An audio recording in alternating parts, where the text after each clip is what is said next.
여러분 안녕하세요. 갑작스럽긴 한데 미스터리나 신기한 발견 좋아하시나요? 대답은 뭐 듣지 않아도 알 수 있습니다. 이번에는 그런 여러분을 위해 가장 최근에 발견된 수수께끼와 미스터리를 엄선했습니다. 왜 고대인들은 거대한 고양이를 그렸을까요? 구석기 시대 사람들은 어떻게 살았을까요? 아마존 숲에 수수께끼의 지상화를 만들어낸 것은 누구일까요? 오늘 토픽에서는 그런 수수께끼와 다양한 일화에 대해 소개해드리겠습니다. 흥미가 가시나요? 그럼 바로 시작해보죠.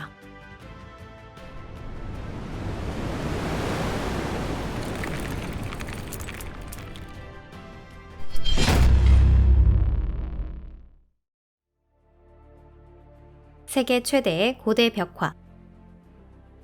아마존 강과 크고 작은 지류들은 틀림없이 지구상에서 가장 신비로운 곳입니다. 그 영역은 매우 광대하며 호주와 거의 같은 면적을 차지하고 있습니다.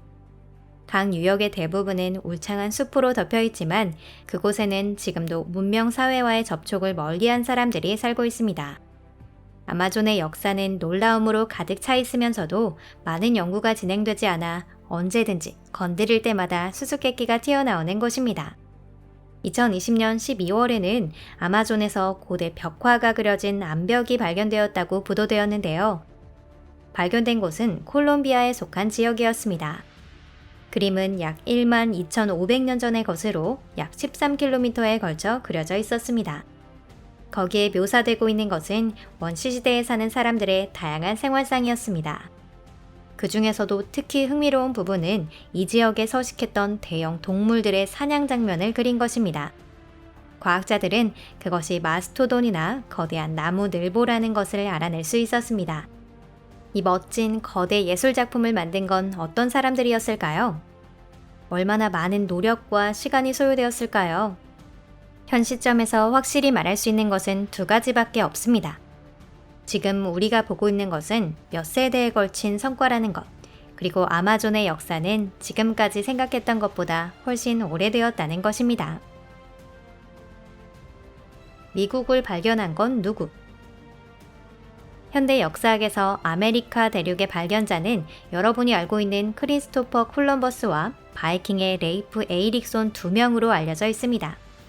이곳에 그리스인이나 로마인, 중국인, 페키니아인 등이 먼저 방문한 것이 아니냐는 설이 있었지만 결정적인 증거는 없습니다. 한편 폴리네시아인으로 가면 이야기는 다릅니다.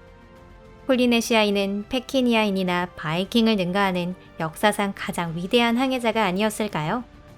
기술력은 한참 떨어졌음에도 불구하고 페키니아인과 바이킹들이 육지에서 너무 멀리 떨어지지 않은 항해를 한 반면 이들은 며칠, 심지어 몇 주 동안이나 외양을 누비며 광대한 태평양을 기약 없이 항해했습니다.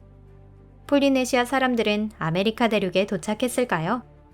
최근 유전자 연구로 그럴 가능성이 있다는 사실이 증명됐습니다. 태평양의 섬들과 남미 서해안에 뿌리를 둔 수백 명의 DNA 샘플을 조사한 결과 12세기 혹은 그 이전 조상들 간의 유전적인 교류가 있었다는 사실을 알게 된 것입니다. 쉽게 말해 태평양을 사이에 둔 다른 나라의 남녀가 만나 자손을 남겼다는 것입니다. 그렇다는 건 레이리프 에릭손보다 조금 후나 같은 시기에 거무스름한 피부색을 가진 마오리 사람들이 아메리카 대륙에 당도했다는 걸까요? 황새가 아기를 데려온다는 걸 믿지 않는 한 그 대답은 당연히 예스입니다. 하지만 그렇다면 왜 현지인들 사이에는 그러한 접촉의 기록이 없을까요? 오세아니아와 남미 서부의 역사에서 우리가 아직 모르는 것은 무엇일까요? 이 질문에 대한 답은 아직 알 수 없습니다. 세계 최대의 고양이. 나스카의 지상화는 고고학 최대의 수수께끼 중 하나로 꼽힙니다. 사람과 동물, 기하학 무늬 등이 그려진 거대한 그림은 높은 곳으로 가야만 볼 수 있습니다. 제대로 된 도구나 기계도 없이 어떻게, 그리고 대체 어떤 목적으로 만들어졌을까요? 지상화에 대해서는 앞서 소개드렸지만 최근 들어 또 하나 흥미로운 발견이 있었습니다. 수개월 전 페루의 나스카 고원에서 발견된 고양이입니다. 이 지상화는 무려 길이가 37m였습니다. 산 비탈 쪽에 왼쪽을 향해 누워있는 것처럼 보이는데요. 이 고양이는 알려진 어떤 나스카 지상화보다 오래되었고 게다가 상당히 복잡한 도안을 띠고 있습니다. 묘사가 세밀하고 균형이 잘 잡혀 있습니다.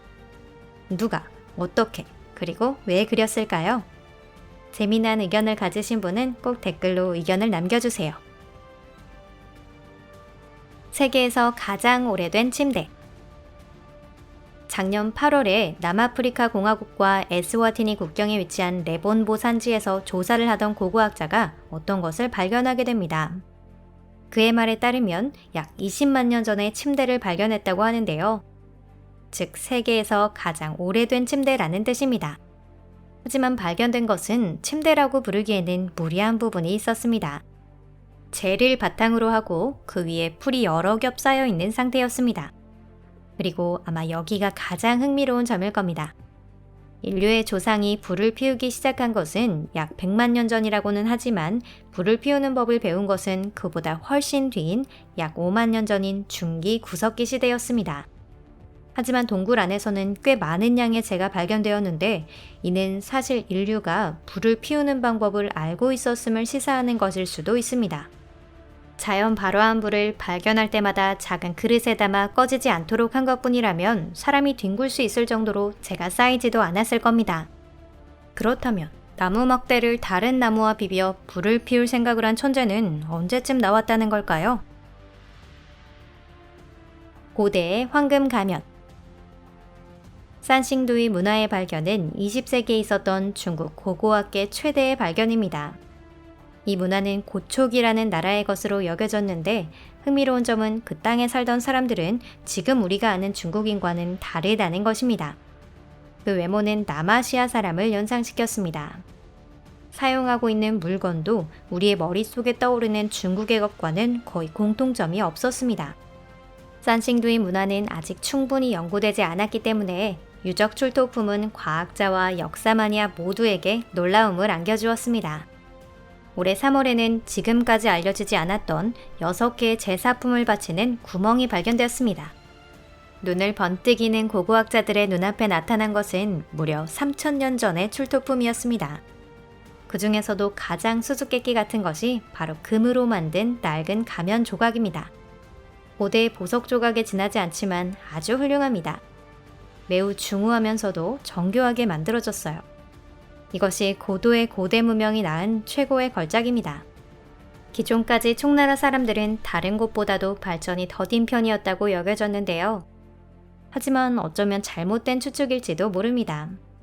그리고 중국인이야말로 일찍이 산싱두이에 살고 있던 미지의 민족에게 많은 것을 배웠기 때문에 오히려 그 반대였을지도 모릅니다. 아시아에서 가장 수수께끼에 쌓인 문명 중 하나에 대해 앞으로 어떤 사실들이 밝혀질까요? 아마존의 지상화. 마무리를 하며 다시 아마존 정글로 돌아가 보겠습니다. 수년 전부터 과거 정글이 있었고 지금은 나무가 사라진 장소에서 기묘한 지상화가 발견되었다는 보고가 잇따르고 있습니다. 브라질과 볼리비아에는 이런 지상화가 450개 정도 있다고 하는데요. 이들은 주로 원, 반원, 사각 등 거의 규칙적인 형상을 한 기하학적인 홈입니다.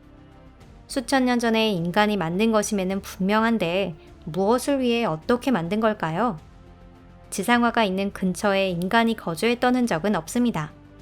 아마존 정글에 사는 신비한 고대인들은 그저 경관만을 위해 이런 걸 만든 걸까요? 혹은 우리가 모르는 종교의식이 있었을까요? 자세한 내용은 알 수 없습니다. 하지만 언젠가 해답을 찾을 수 있다는 희망은 간직할 수 있겠죠.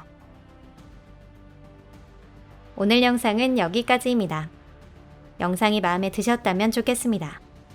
고고학에는 아직도 많은 수수께끼가 있습니다. 인류의 과거를 연구하면 연구할수록 거의 아무것도 모른다는 것을 알게 될 뿐입니다. 앞으로 더 많은 발견이 있을 겁니다. 그때는 또다시 여러분들께 소개해 드릴게요. 재미있는 정보를 놓치지 않도록 구독 버튼과 좋아요도 꼭 눌러주세요. 새로운 영상을 놓치지 않도록 알림 버튼도 부탁드립니다. 그럼 다음 영상에서 뵙겠습니다. 여러분의 응원이 저희에게 큰 힘이 됩니다. 전 다음 영상 제작하러 가볼게요. 그럼 안녕히 계세요.